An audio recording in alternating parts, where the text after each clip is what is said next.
In 1775, Thomas Paine wrote a pamphlet stating that the freedoms of men can only be maintained by limiting the power of government. The pamphlet was called Common Sense, and today it still is common sense. I'm April Giarrusso. I'm Mark Zaccaria. This is Common Sense. Welcome back. This week's show features an in-depth interview by State Representative Patricia Morgan with Senators Nick Kettle and Mark G. They will discuss the agenda of the Rhode Island Senate this session. During breaks in this multi-segment interview, April and I will pop back in to ask and then re-ask our favorite question. Are you kidding me? As always, the broadcast will conclude with words of wit and wisdom from Portsmouth's own Jeff Richard. This week, Jeff tackles the subject of facial recognition and its relation to a book called 1984.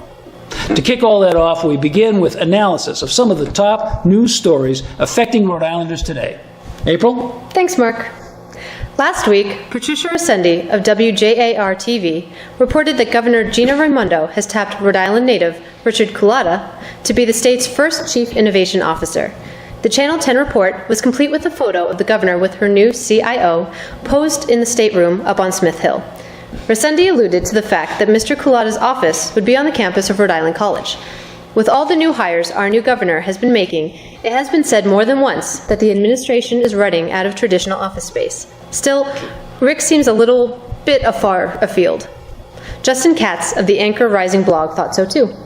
He dug a little farther and uncovered the fact that Culotta's salary of $237,600 plus benefits is to be paid to him through the Rhode Island College Foundation. Now there's a public-private partnership.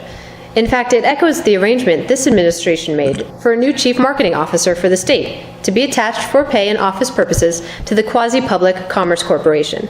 The cost of state government in Rhode Island has long been a major drag on our economy. Nearby New Hampshire, with 7 or 8 times the landmass to manage, has a state workforce of less than half the size of ours. So it should be a surprise to no one that the Granite State's operating budget is around 60% of ours. Since her inauguration, Rhode Island Governor Raimondo has been on an executive hiring spree. In recent weeks, Common Sense has highlighted the overload of public relations professionals that have been brought on board.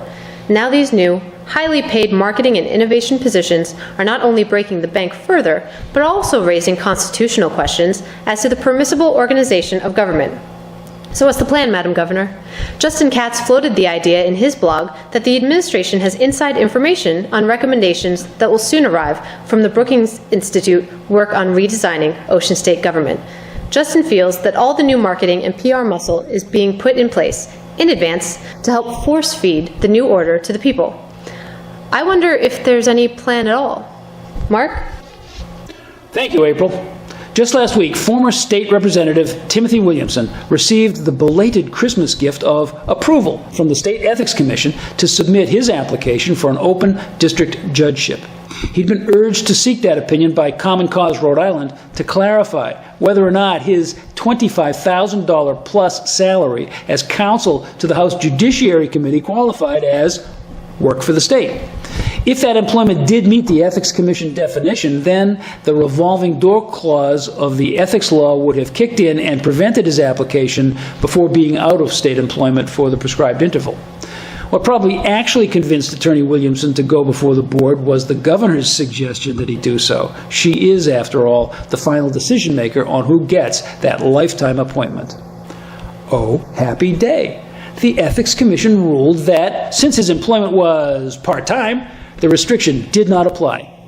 If instead he had been getting a $14,000 plus salary as a member of the state legislature, that would have been a different story. Although, not according to Don Lally, the former state rep who did a pirouette from the House to a highly paid staff position with the governor's administration in a matter of weeks. One wonders if the noses of the ethics commissioners grew noticeably just after they made that ruling. Parker Gavigan, reporting on WJAR-TV, summarized Tim Williamson's background check by the state police as having been at least twice as thick as those of the other 4 applicants. John Marion of Common Cause Rhode Island was characterized in that report as being concerned over incidents in Williamson's past, including 2 arrests in his 20s, a bar fight, a hit and run, and his connection to a colleague's ransacked Statehouse office. Marion seems to have thought all that unbecoming of one who aspires to the bench. Apparently, others on Smith Hill are not so old-fashioned, specifically Speaker of the House Nicholas Mattiello. Sources in a position to know tell common sense that the Speaker is the prime mover behind the push to have Williamson elevated to the district court.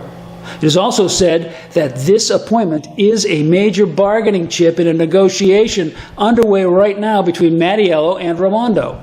In fact, in some quarters of Smith Hill, the insiders have stopped referring to the governor's gantries, calling them instead Timmy's tolls. April? Oh, happy day. Okay. Thanks, Mark. Once again, this month, Uber Rhode Islander Arlene Violet hit the bullseye with her regular editorial in the Valley Breeze. This time, the former Attorney General combined her skills at both legal research and politics to craft an exquisite explanation for a bind in which our new governor finds herself. Candidate Raimondo campaigned for the office, promising to issue Ocean State driver's licenses to any and all applicants. That's code, of course, for undocumented foreigners. Now, though, Governor Raimondo has dragged her feet in actually doing so, with the result that organized protests have already begun in the State House. Arlene Violet pointed out that there is a federal statute that governs the information contained in a valid driver's license, as well as its distribution to the feds and to all other states. You see, following 9/11, Congress passed a bill known as the Real ID Act. It stipulates that in addition to name, address, and license number, a valid driver's license has to contain encrypted information on a valid birth certificate, social security number, and a proof of legal U.S. citizenship, or proof of lawful admittance into our temporary residence within the United States. But wait, there's more. States have to share all that information on their licensed drivers, as well as driving records, with the feds and all the other states. So if an applicant does not have a Social Security account number or valid immigration status, Rhode Island cannot issue them a federally compliant driver's license. The Ocean State could create a non-federally compliant version of that license. If we did, that Class B ticket would quickly become a neon sign advertising its holder's immigration status. Such a second-class document would not be acceptable to TSA for boarding domestic flights. Worse yet, according to Ms. Violet, state law requires the federally valid form of driver's license as an ID for voting. The governor has characterized her position as being grounded in the safety of all drivers on the road.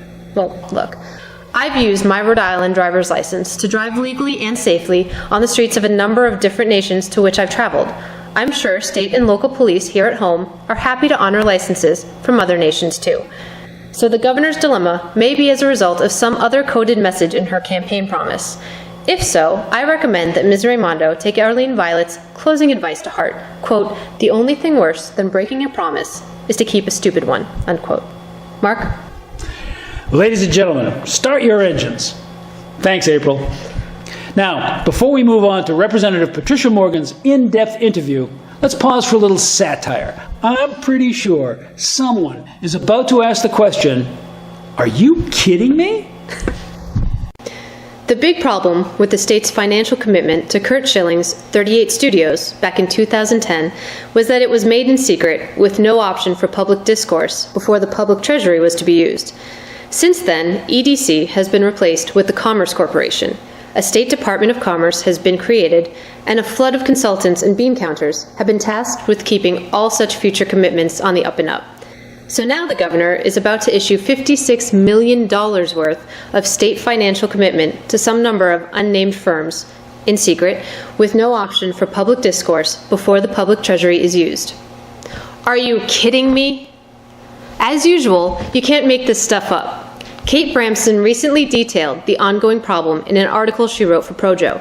It seems that after half a year of staff work to create new policies, procedures, and applications for economic development aid, we are pretty much right where we were in the bad old days. The Commerce Corporation holds no public hearings on any proposed subsidies and allows no public comment of any kind at its board meetings. The Commerce Corporation has ceased to publish and distribute the formal background documents given to board members to prepare them for meetings. The administration has denied a public records request by the Providence Journal for the names of companies applying for such assistance or the amounts sought. In fact, the corporation recently gave out its first such grant after advertising only a very vague suggestion that action might be taken. According to Bramson, this last bit has raised the concern of Stephen Brown, Executive Director of the American Civil Liberties Union's Rhode Island affiliate, whom she quoted as saying, "The agenda item strikes me as a clear violation of the open meetings law." So what's going on here, folks? If nothing else, the fresh example of 38 studios should have been more instructive on the topic of what not to do when operating under a pledge of transparency. Other states ignore the argument that application alone for economic development grant money is proprietary information which should be kept out of the public view. They hold very public hearings on these matters. Frankly, I see it as a check and balance against the acceptance of applications that cannot be defended to the public. It's the public's money, after all, but I guess that would be just too easy. So it looks like our new Rhode Island administration is doomed to repeat the mistakes of its predecessors. Are you kidding me? Ladies and gentlemen, I'm Mark Zaccaria. Thanks for tuning in to Common Sense TV. In fact, you've been tuning into Common Sense TV for 1 full year, or you will by the end of this month.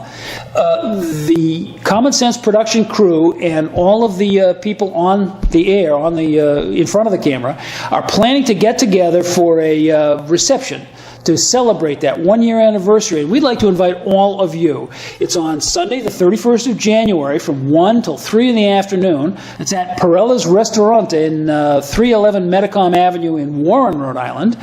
And you can find out all of the details on the GatsbyProject.com website on the Common Sense TV page. We'd love to have you come down, tell us what you like, what you dislike, give us some suggestions about what we can do, and if you make suggestions that are too ludicrous, what we'll say is, are you kidding me?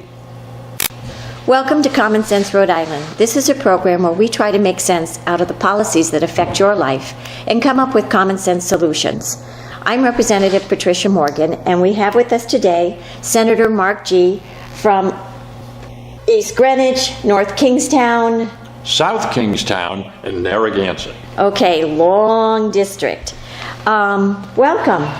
Thank you very much, Patricia. It is always a pleasure and honor to be seated next to you, the leader of the Republican Policy Group Initiative, and so I'm delighted to be here. I am delighted that the senators have decided to join the Republican Policy Group this year. Actually, it was an oversight on my part that you weren't invited last year, so I'm really happy to have all of the Republicans in the State House with us. Thank you. I think that is probably one of the most important aspects of this whole thing, is that as Republicans, we're getting together and working to achieve our objectives. Well, working on good policy for the people of Rhode Island. Absolutely. Right? And common sense. There are better ways to do what Rhode Island government does. Absolutely. And I just want to go back to the Common Sense is the name of the program. Philip Howard is a friend of mine from way back, and who wrote the book, The Death of Common Sense. Everybody ought to read that book. And it's ironic that he has now formed an organization which tackles the problem of dealing with infrastructures. And he points out that there are ways to make things happen a lot faster and a lot better. So I recommend Philip Howard's book and his website. They're excellent. Okay, yeah, there's been a death of common sense here in Rhode Island for about 70 years, I think, but I digress. Did it exist before then? Well, it sure doesn't exist now, because we're talking tolling and borrowing and Garvey bonds, all bad, not very good common sense. No. You had told me that you went to the small business forum Expo, that they had yeah. yesterday, Expo Forum. Yeah.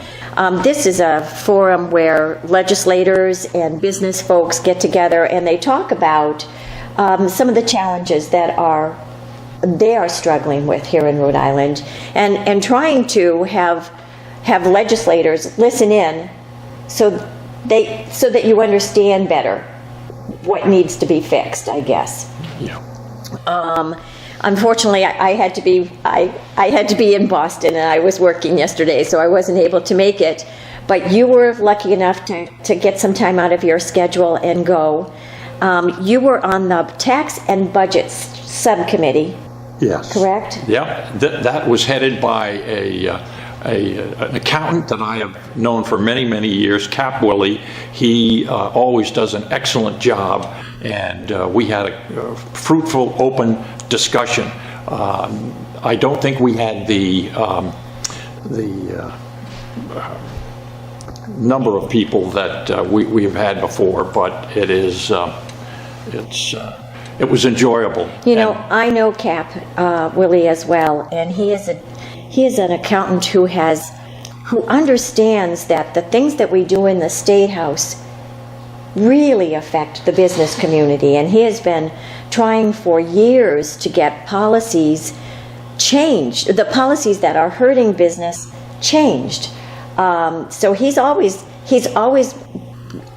made that connection that what we do in the State House really has a big impact upon the economic prosperity of all Rhode Islanders. Yeah, it's amazing that we have one person who is making that kind of effort, because it's very, very important. One of the things I was curious about was how many of us in the room that was the breakout room where we discussed this issue were legislators, and how many people were business people. And I would say that we probably had a majority of legislative people as opposed to business owners. And we covered the gamut. It was from the letters of good standing from the Division of Taxation to the structural deficit that we have to deal with on a regular basis every time the budget comes up. Yeah, let me just talk about that for a minute, because with the Republican Policy Group has put forward a proposal to take money, existing revenue, out of our current budget and use it for bridge repair. And we've taken things like corporate welfare, wasteful programs, pots of money that were devised for bridges. And the Speaker is pushing back on that, saying that adds to the structural deficit. Was there any discussion about that? Because if you're repurposing, or if you're prioritizing within the budget, you're not adding to a structural deficit. You're just taking money that's not being used well and using it better. Absolutely, yeah. I think one of the problems is a lot of people don't really understand what our policy group proposal is. So I think it's important that we constantly drive home what exactly that policy is, and how important and how good it is, because it takes the burden of tolls off the table. The thing that disappoints me is to hear the governor and the speaker say, well, until something better comes up, we're going to go with that. Hello. The something else is here, and it's good, and it makes sense. But it also requires that you manage the budget. It's like a business person running a company. You've got to make decisions about what you can and you cannot do. And you've got to be able to stand up and say, I'm not afraid of the consequences if we do this or we do that, because that is what we're doing for the people, the taxpayer. So it doesn't make sense to me that I hear this, there are no alternatives. There are alternatives. It takes political will. You're right. You take money away, $500,000 from Twin River. Twin River is going to be upset. But they're a private company. We shouldn't be giving it to them to begin with. Yeah. In the Garvey bonds, that adds to the structural deficit. That's more borrowing. That's what got us here. So what other things besides structural deficit then did you talk about? Well, we covered a broad gamut of issues, and CAP had the entire wall or two walls with all of the highlighted problems. And I should have brought a list with me because we were all over the place. So there's a lot of problems. There are a lot of problems, and some have higher priority than others. Unemployment compensation, that was a concern. all of the issues having to do with... It's one of the real reasons that we have a hard time attracting new businesses into Rhode Island because of the unemployment. Insurance system is, it's overweighted to seasonal jobs. I don't know how else to say it. Again, political will. Yeah, it is. And every time we would pick up one of these issues, and there were a lot of them, there was a certain amount of frustration and we can't, and there was no progress. So essentially we were stuck in the water in terms of trying to make some things happen. Make progress on those issues. Well, I know how to do it, and that's getting more Republicans elected to the General Assembly. But we'll talk about that in just a few minutes when we come back. Amen. Recently, Common Sense has covered the dismal financial performance State General Treasurer Seth Magaziner has turned in with his management of the Rhode Island Pension Fund. In case you missed it, he promised an almost 8% annual growth, but instead managed a little more than a 1% loss in total capital. Now the treasurer has a new plan to eliminate this kind of problem next year. He wants to create 2 new state agencies to monitor his efforts at investing public funds. Oh, I get it. More overhead heaped upon our already weak financial foundations. Are you kidding me? Last week, the editorial board of the Providence Journal actually endorsed Magaziner's proposal of a revived Public Finance Management Board and a new Office of Debt Management. That's the ticket, Projo. As Justin Katz pointed out in his blog, Anchor Rising, some folks firmly believe that all Rhode Island's problems stem from the lack of a tool or infrastructure to address them.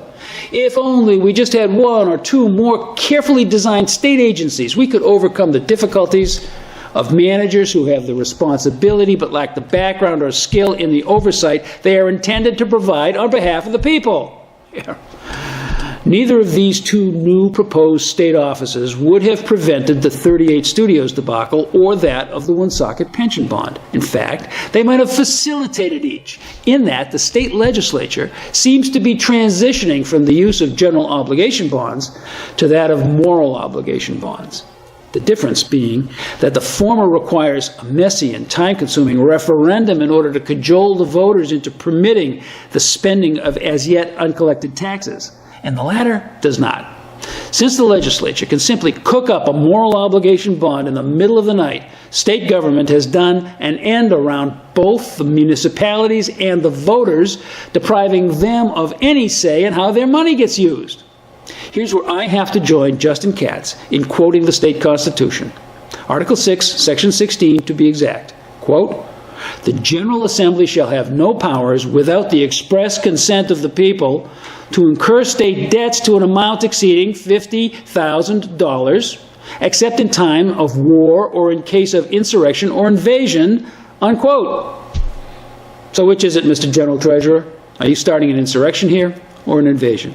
And by the way, how do you think you'll do managing the growth of our state employees' pension funds this year? Are you kidding me? Welcome back. This is Common Sense Rhode Island, and today we have with us Mark G., Senator Mark G. from, what is your district? My district is East Greenwich, North Kingstown, South Kingstown, and Narragansett, and little ins and outs and pieces of that sausage I think at one point they wanted to put Prudence Island and a little bit of Bristol in your... Come on. When they were doing the gerrymandering. I have special dispensations if you're outside the border of the district, so we can talk. All right. It's Rhode Island, isn't it? Before we go on to the things that you would like to work on in the legislature this year, let's talk a little bit about the recent victory of a Republican senator over in the Portsmouth area. John Pagliarini won in a special election over there. That is really an incredible win for a lot of reasons. Special elections favor Democrats, or always have favored Democrats in the past. That's their wheelhouse. Mm-hmm. And it didn't work for them this time. Why not? Boy, it really didn't. We were kind of on the edge of our seats during this whole process. And, early on, I have to tell you, I was so disappointed in Chris Adiano's donation of money to a Democrat. I was, I'm believe in loyalty to the party. I'm not so straight line that I can't waver a little bit on it, but to really a slap in the face to John Pagliarini when I read of that donation. John really had a masterful campaign. He went out to the dump and where everybody meets and greets and gets to get caught up on what's going on. Sure. And work that dump the entire day. So. And what was his message? I think his message was no tolls. Okay. That was. So he was forcefully against tolls. He was unabashedly against tolls and was not afraid. The Democrat was not? The Democrat was for tolls, as I understand it. So it was pretty clear-cut. Either you want tolls or you don't want tolls. And here you're dealing with a population that is right next door to the Zaccaria River Bridge. We all know what happened in that situation. So to say you're in favor of tolls is kind of like saying, well, you want to negate all of the decisions and all the stuff that has gone forward with the Zaccaria River Bridge. Yeah. And being a former Newporter and having lived in Middletown, I understand how important that bridge is. But John said no to toll. And in the end, that got him elected. So he feels very, very strongly, obviously. I think there are some people who are really shocked that he did win, and especially with that clear-cut message. Yeah, it's a bellwether for the toll proposal that the governor has put through, and that the speaker seems to be trying to modify, but he's still in favor of it too. Exactly. Okay, so let's go on to the things that you would like to see worked on in this coming legislative session. Every year there's a promise at the beginning that we can do something to help Rhode Island get out of its own way and start having a thriving economy. And then every year we end and it hasn't happened. But you're very observant. Yeah. What kinds of things would you like to see happen? Well, there are a lot of things. I would like to see a change in attitude. And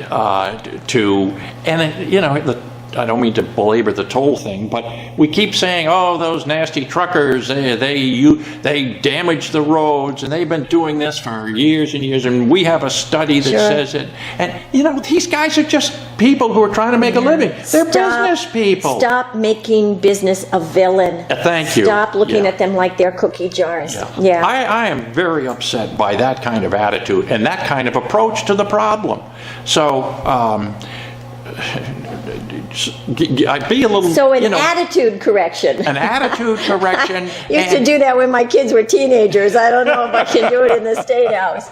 Well, I would love to see it, but not in the way that it's being offered, I think, by the administration. Everything is rosy, everything is good, it's going to get better, look at this and look at that. Well, let's be realistic. First of all, business people love it when you're honest, and when you don't hide stuff. That's why the secrecy over where you're going to put these gantries. I don't understand that.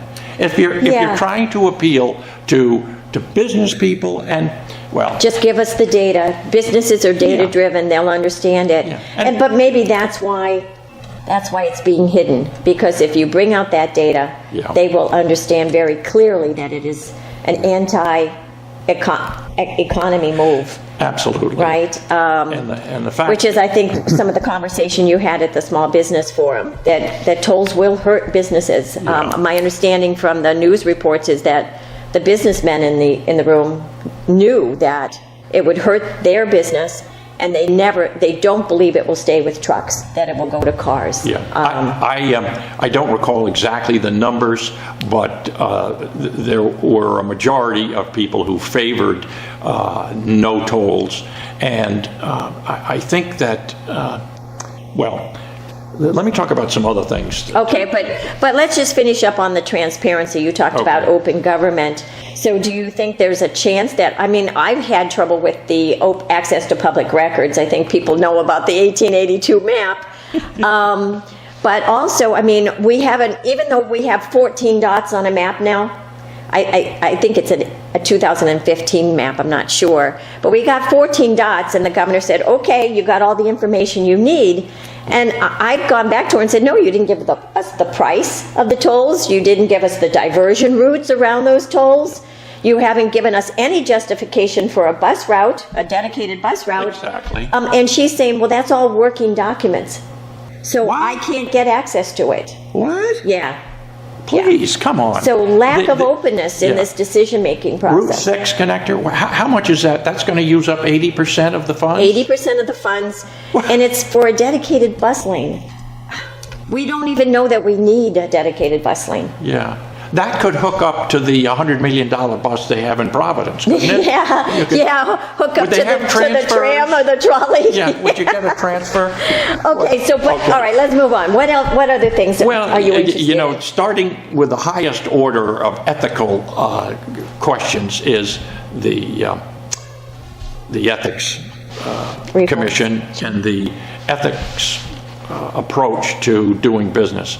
And, you know, of course, the objection is always, well, you know, we have the speech and debate clause, and that eliminates any implementation of the Ethics Commission and the ethics rules as we've seen. I really don't think that's true. It's, you know, when we take the oath of office, at least in my memory, we don't pledge to serve honorably. It's, you'll obey the laws. Well, how about the little sense of honor Sure. when you go about your job? How about Really taking into consideration the people in your district, the average people, not just the insiders. the who? Yeah, Exactly. yeah, exactly. Yeah. I am always disappointed when these decisions are made, which really are a slap in the face of the taxpayer. Whether it's an 8% tax on tourists, whether it's all of these other little minor things that really which disregard the taxpayer. Absolutely. And I agree with you. Ethics reform, serving ethically and honorably is a foundational piece. Businessmen don't want to come to a culture that's full of corruption. Exactly. Yeah. Well, thank you very much for coming. Thank you, Patricia. You know how much I respect you and your leadership and what you've done with the Republican Policy Group. So And you as well. keep up the good work, and thank you on behalf of all my constituents. Thank you. Rebecca Friedrich seems an unlikely candidate to be the agent of enormous political change here in Rhode Island. In fact, so far as I can tell, the California middle school teacher has never even visited the Ocean State. Even so, she is poised this year to shake the foundations of our political system in a way no mere earthquake ever could. What? You don't think so? Are you kidding me? Ms. Friedrich is the named plaintiff in a lawsuit that was heard at the U.S. Supreme Court recently. She's a faculty member at a public school in the Golden State, but she's opted out of membership in the public service union that represents her profession there. In fact, she has opted out of membership and is now suing to also opt out of the so-called fair share fee imposed on non-union teachers by the contract under which they work. Rebecca Friedrich understands all too well that this money, taken from her paycheck by the state of California before she even sees it, is being used by the union for political purposes, with which she vehemently disagrees. She calls that an abridgment of her right to free speech under the First Amendment to the U.S. Constitution. If the Supremes agree, their decision in this case would void similar statutes in around 25 states. Oh yes, folks, Rhode Island is one of them. The decision is unlikely to come down before the close of this year's Supreme Court session in June. If they rule in favor of the plaintiff, however, the geography of Little Rhodey will have been altered. Big time. I don't know what the cost is to state and local payroll systems to try to differentiate between who pays and who does not. It will mean new software, however. Does that mean the least expensive path to compliance is for payrolls to stop collecting any union dues and let the labor organizations bill their actual members for what's owed? Putting that accounts receivable structure in place will cost the unions more than just the lost income from non-members. this could start quite a domino effect.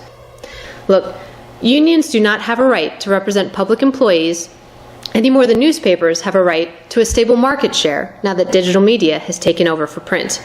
Rebecca Friedrich is the one with rights. She's got the right to free speech.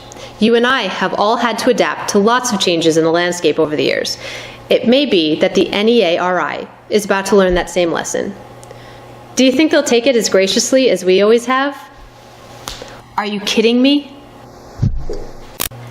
Welcome back to Common Sense. I'm Representative Patricia Morgan, and you probably are going to notice that we have a different senator in the seat beside me.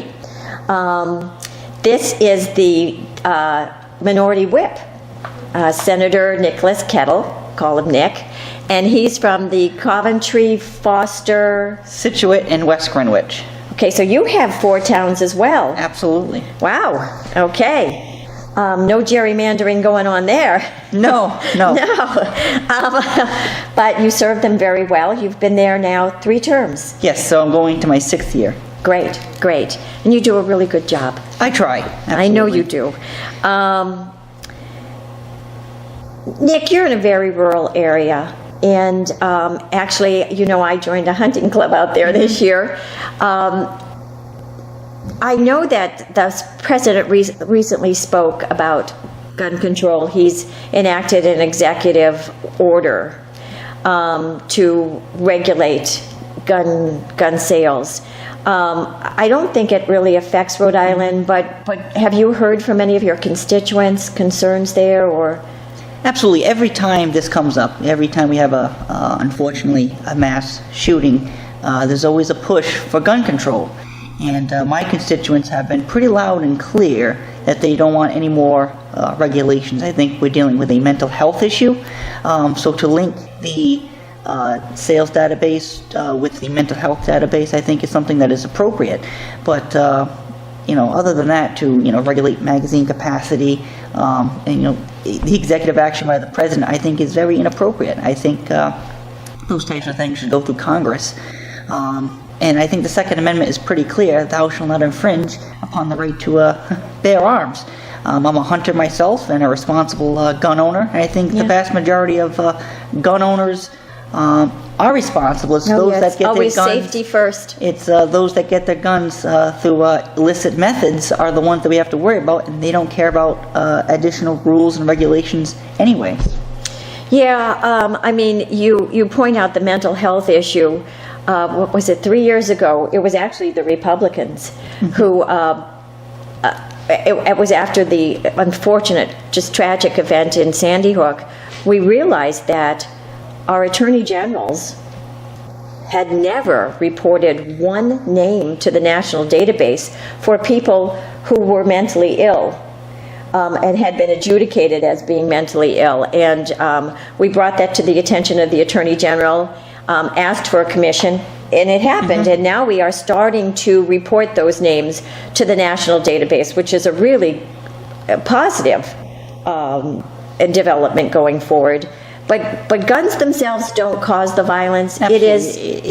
It's people. And it is people. It is gangs. Absolutely. And gang violence is something that we're going to have to confront. And we should be confronting now. Yeah, and giving our policemen the tools that they need to do a good job with that. I don't know. I of course, everybody knows that I've really been pushing back on the tolls. You're a member of the Republican Policy Group, and I'm really happy to have you there. Have you heard any conversation in the Senate about tolls? Are they starting to crack? I know last session you and... last session myself, Senator G and Senator Morgan, we voted against the tolls, as well as Senator Mark Cody, and now it seems that couple senators anyway, have pulled a 180, which is a good thing, I guess you could say. Senator Aptakis, Senator Algier, have begun to regret their vote for the tolls. From day one, I've said, we don't have the details. There's an impact on commerce. Those costs, I believe, are going to be passed right on to the consumer. And frankly... Or onto cars. Onto cars. And frankly, we have the money now to do what we need to do. So I think that's the responsible way to do it, is let's cut the fat in the budget and pay for our roads and bridges that way. Yeah. Well, good. I really am glad you guys joined us. How do the folks out there, how do the people affect the votes in the Senate? Should they be calling? Absolutely. One of the tools that I use in dealing with constituents is, to get a barometer, is the emails, and more so the phone calls. I try to return every single phone call and email. Sometimes they slip through the cracks, and I apologize. It happens. We get busy. It really lets your senator or representative know how you feel, and it does affect their vote. Absolutely, because you're there not only to represent your policies, but you're there to represent your constituents first and foremost. And if they feel a certain way, you're their representative. Absolutely. All right, so there's the tip, everybody, from Senator Kettle. Call your senator, call your representative, tell them you don't want tolls. All right, so let's move on, because those were kind of two big headline things that have been going on just recently. As you look into the next couple of months, you'll be putting in legislation, you'll be working on things. What are kind of your priorities? So I will be reintroducing, I introduced last year, bill to exempt military pensions from the state income tax. Have a lot of veterans in my district, and this is something that Massachusetts does, as well as several other states. So in order to compete for retirees, we just exempted Social Security, which I think is a step forward. Up to a certain level. To a certain level, absolutely. So I think to continue. That was a Republican. Absolutely, that was a Republican idea that Democrats used, but stole. However it gets done, it gets done. All right. And I think the military pensions is something that's important because for our veterans, there are a lot of retired military in Rhode Island, or could be a lot. Mm-hmm. I think a lot of them have escaped to Massachusetts because, as you mentioned, military pensions in Massachusetts are 100% state income tax exempt. Mm-hmm. Yeah. And these people, they fought for our country and to help preserve our liberty. And what do we do as a final, slap in the face? Let's tax their pension. Well, I think it goes beyond that. I think military folks really, first of all, they're leaders. Mm-hmm. Many of them are. They can be small business folks if they stay here. They retire. They want to use those leadership skills that they've learned, the things that they've learned working in a command position. They have contacts all over the country that might help Rhode Island. So when we push them out, we push all of their abilities and skills and knowledge. And they're good people, obviously. And these are the types of folks that we want to keep in our state. Between the retirees that are leaving and people my age that are leaving because there's no jobs, there's not going to be much left, and we need to try and fight for those populations. Yeah, we really do. And now I absolutely support exempting military pensions, but I'd also like to see all pensions and IRA, even IRA 401k money exempted up to at least $15,000, because for the same reason, we want people to stay here. If they've been prosperous folks, we want them to stay. We don't want them taking their money to Florida or Massachusetts or New Hampshire. We want them here. Absolutely. And, if we can keep more money in people's pockets, Rhode Island will be much better off. With all, different tax money, what they spend here. So really, that's the impetus for economic recovery, I think. It sure is. We're going to take a break right now, and we'll be right back. Writing recently in the Providence Journal, Kathy Gregg and Jennifer Bogdan detailed Governor Gina Raimondo's out-of-state travel schedule over her first 12 months in office. It turns out that the governor and her staff spent roughly twice as many days out of state in her first year than former Governor Link Chafee and his team did in their first 2 years. In neither case was that anything like dereliction of duty, I might add. In this day and age, I'm sure we all understand that Rhode Island official business can easily require travel beyond state borders. Are you kidding me? That's the way things are done in the world that is globally connected.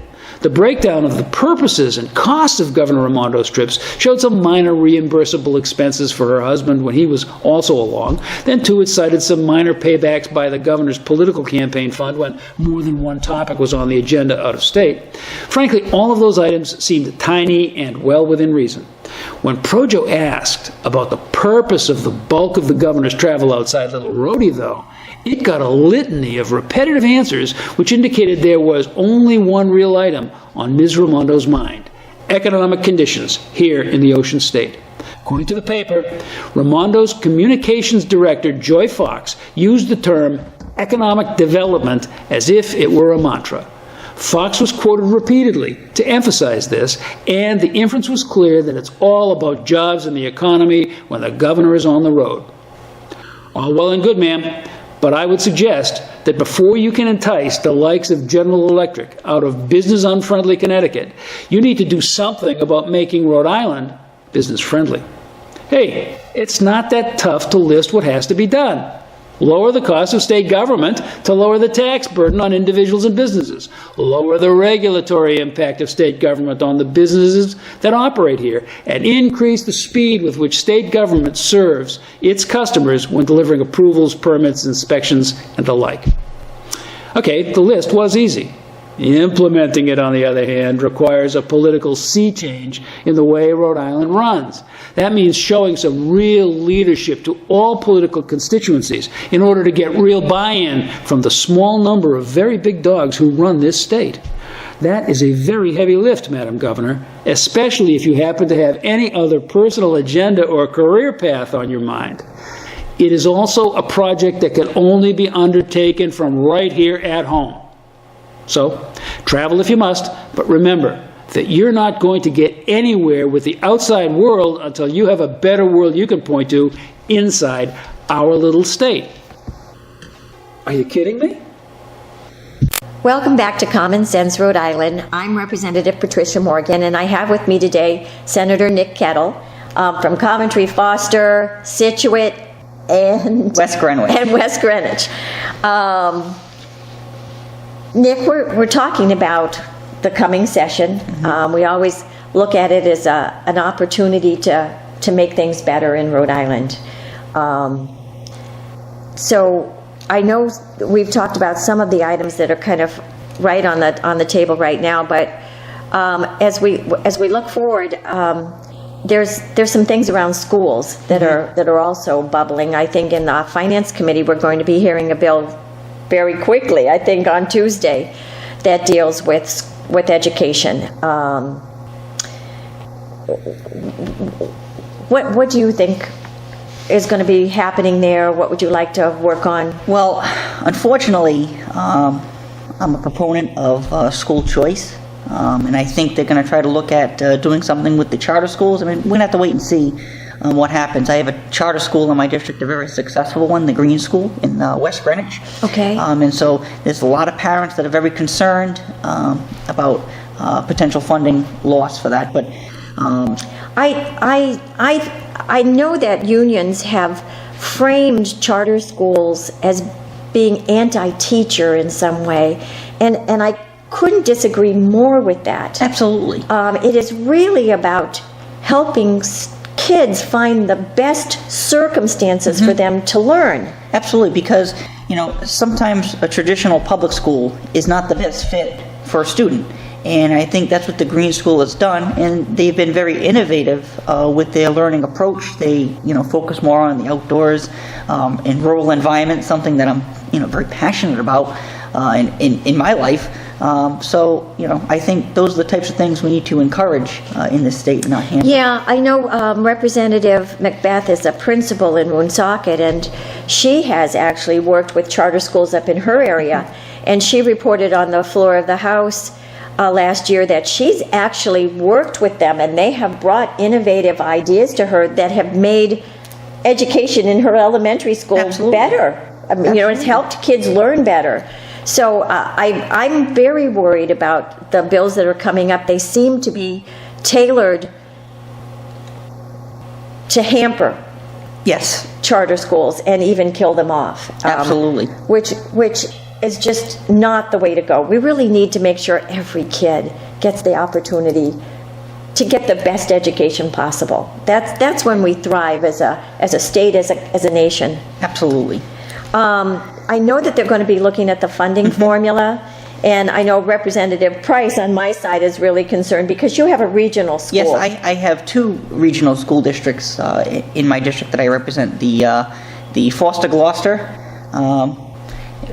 and also EWG. And they lost money with the last funding formula. And so I've sponsored over the years to preserve the hold harmless clause, which would restore the money that they were once getting. And so I thought when districts did form regional, they actually were supposed to get money to help them make correct. that work. And that did not happen with the funding formula. And the funding formula took a while. They came up with it instead of overnight like the tolls, but the regional school districts, I think, were left behind, and that's something that I've been advocating for. And so we've just sent letters to the school committee chairs and the superintendents that I represent, as well as Charahoe for Senator Morgan, Senator Algier, that this is a concern of ours with the new funding formula, and hopefully this is something that we can be proactive on and try to restore some of the funding that has been lost for the regional districts. Yeah, I know. I would like to see them address some of the special education funding as well. There are some districts that have numbers of very costly special education students, and they're kind of budget breakers. Yes. And somehow I honestly believe that the state should be doing something there. I don't know if that's part of the funding formula or not, but it's something. There's some real issues there that have to be looked at. Okay, but helping your school districts, I didn't realize you had 2 regional districts. With the sliver of West Greenwich that I have, I would represent the Exeter West Greenwich district as well. All right. Well, hopefully you'll work with Representative Price and Senator Morgan with those 2, because I know they're really concerned. Another thing that we have, especially the rural representatives and senators have worked on, is this Roadmap Rhode Island. Kind of where there's a central planning implementation of zoning, and when you're a rural district, it's of utmost importance. I mean, people move. Right. One of the core elements of my campaigns over the years has been to keep District 21 rural. We have the great resources out there, and as a hunter and an outdoorsman, being through the Boy Scouts, preserving the outdoors is something that I find of utmost importance.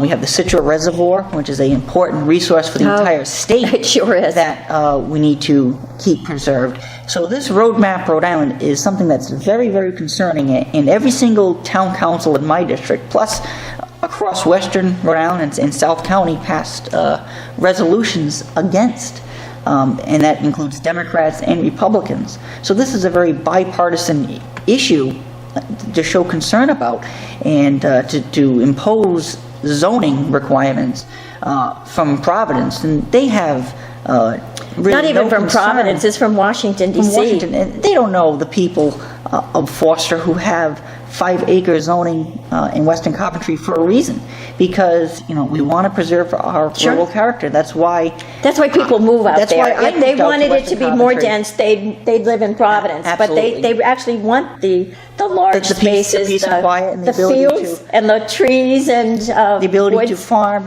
and hunt and use the land in a way that we see fit, and part of that is preserving it. Yeah, to me, one of the real problems with Roadmap Rhode Island is they want to impose kind of social justice, I think is what they call it, on all of these rural communities, instead of letting people choose. Absolutely. Right, have their own. That's the biggest thing, is if these things work, this social justice and this, it would be done naturally. People would do it naturally instead of it being forced. And I think the power of free choice is something that's overlooked. And I think that's what I emphasize as a senator, is people can choose for themselves. Okay, so we only have about 30 seconds left. Anything else you want to say to our viewers? Well, I think that the people just need to make sure that they stay involved in the session, because when they stay on their legislators, we can stop bad things from happening. And encourage good things to happen. Absolutely, absolutely. All right, thank you very much for coming. Well, thank you for having me. Hope you have a good session. I'm going to try. Okay, Absolutely. great. Thank you. Thank you for viewing. So the story today starts like this, quote, "Your face print may become a web cookie for the real world. It might let companies track you in public, and it could never be deleted," unquote. Now, that was an insert in an article from the February 2016 issue of Consumer Reports. Not what I usually read about in the Consumer Reports that I get at home, so I read every word of this. Now, the more I read, the worse it got. So it seems we now live in the world of facial recognition. The technology uses 3D modeling analysis of patterns of light and dark in photographs and other technologies to first pick out faces from a video stream or a still photo. Then the face is identified by characteristics such as male, female, age range, race, or even a specific identity already known. The software takes various measurements of each face and turns these into a string of numbers. The string is compared against other strings, and there you are. The new file is called a face print or a face template and can last forever and go wherever it is called upon to go. So maybe we want to identify shoplifters or to verify identities to open controlled gates or simply count how many people are standing in a particular line. Recalling I told you about Watson, the IBM machine that beat Ken Jennings in Jeopardy? Well, known that machine learning technology is in use on our faces. A project called DeepFace, conducted by Facebook, used a deep neural network to create a system that automatically analyzes images and turns them into 3D models. It then figures out how to pick out which photos matched. And it does it with 97% accuracy. So now there is a computer which knows which individuals appear in any photo taken almost anywhere, and it does it instantaneously. Wow! We know that Facebook has been using facial recognition since 2010. And last spring, Google launched a photo app that helps users organize their pictures by automatically identifying family members and friends.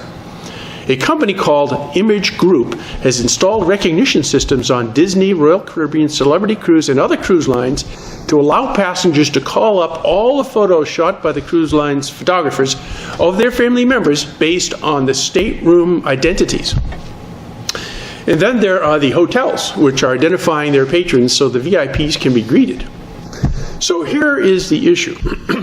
We can't hide anymore. Everywhere we go, there is the potential that a camera of some sort has got us, and some computer has figured out who we are, and all this without asking for permission. Now, there are companies that want to combine face prints with personal data and are doing it one person at a time without regulation. Right now, there are virtually no consumer protections at all. This one really got to me. A company called Churchix said it had installed a facial recognition system in dozens of churches around the world to track which congregants were attending services. One of the company's principals said, quote, "Tracking members means that churches know who is a regular attendee and might be able to give a donation, for example." Now, boy, that does it. At my church, our rector knows every one of us and will ask if anything was wrong last week when we didn't show up. Maybe they need these things in large parishes, but not in the small ones. Seems the privacy advocates of this world have tried and failed to get some standards in place. Here is the example they used. Let's say a citizen is walking down a public street, and then a company the citizen's never heard of wants to snap their picture and check a database to identify the person by name. Does the company have the right to do this without permission? At this point, none of the companies in the facial recognition business want to have anything to do with that. Now, the Commerce Department's National Telecommunications Information Administration, has tried to get all the stakeholders together to produce voluntary standards to no avail. So here we are today, knowing for certain that the space around us is shrinking, and there will be no place to hide. I think I will like to start a company that produces disguises.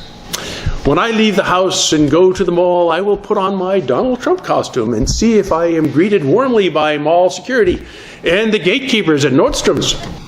Now, next week, I'm planning on commenting on the fact that America's auto insurance companies are putting computers in cars that track everything a particular driver does in the car. They might be considering putting a facial recognition feature into the mix so they really know who's driving. Great. Thank you for watching, and God bless.